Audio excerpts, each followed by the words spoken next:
Hello everyone. So আজকে আবার আসলাম একটা নতুন ভিডিও নিয়ে। আমাদের বাড়িতে লাউ ডগা কিনে আনা হয়েছিল বাজার থেকে।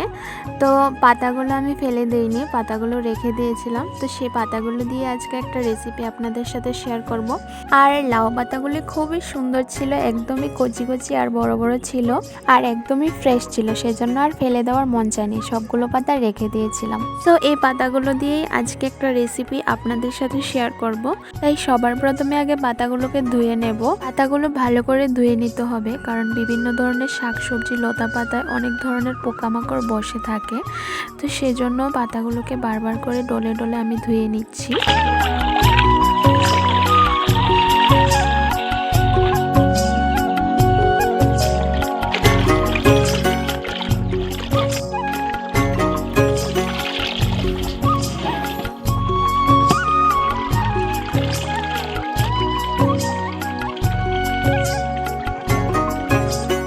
লাউ পাতাগুলো ভালো করে 3-4 বার করে জল পাল্টে পাল্টে ধুয়ে নেওয়ার পর এখন পাতাগুলো কেটে নেওয়ার পালা।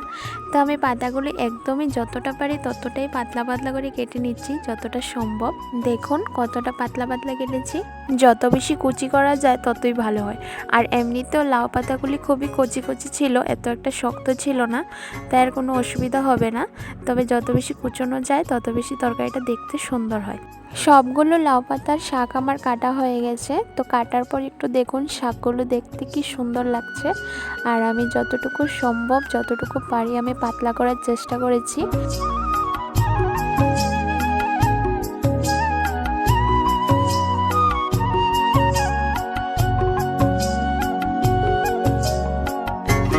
এদিকে আমি কড়াই চাপিয়ে দিয়েছিলাম, আর কড়াইটা গরম হয়ে গেছে, তাই এখন এর মধ্যে দিয়ে দিচ্ছি সরিষার তেল।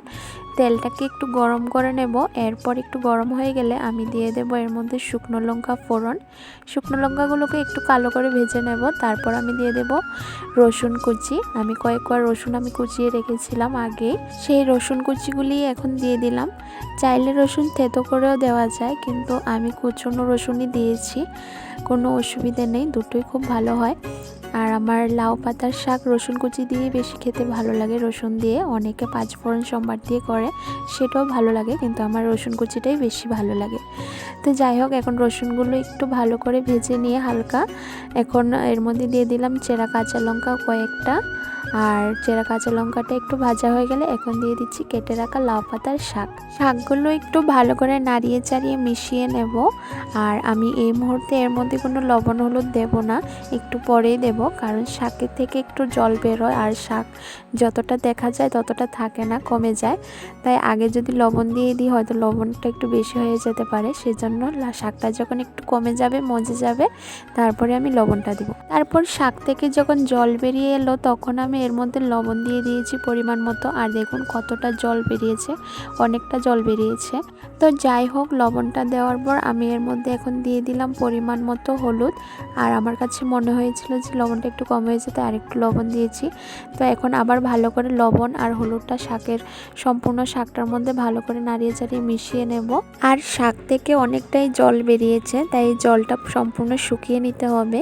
এখন শাক হতে জল একদমই শুকিয়ে গেছে, তাই শাকগুলোকে এখন একটু বারবার নাড়াচাড়া করে ভেজে নেব, তারপর শাকটা নামিয়ে নেব। আমার লাউ পাতা দিয়ে এইভাবে শাক ভাজি খেতে দারুণ লাগে। তো আপনাদের লাউ পাতার কী কী রেসিপি ভালো লাগে অবশ্যই জানাবেন।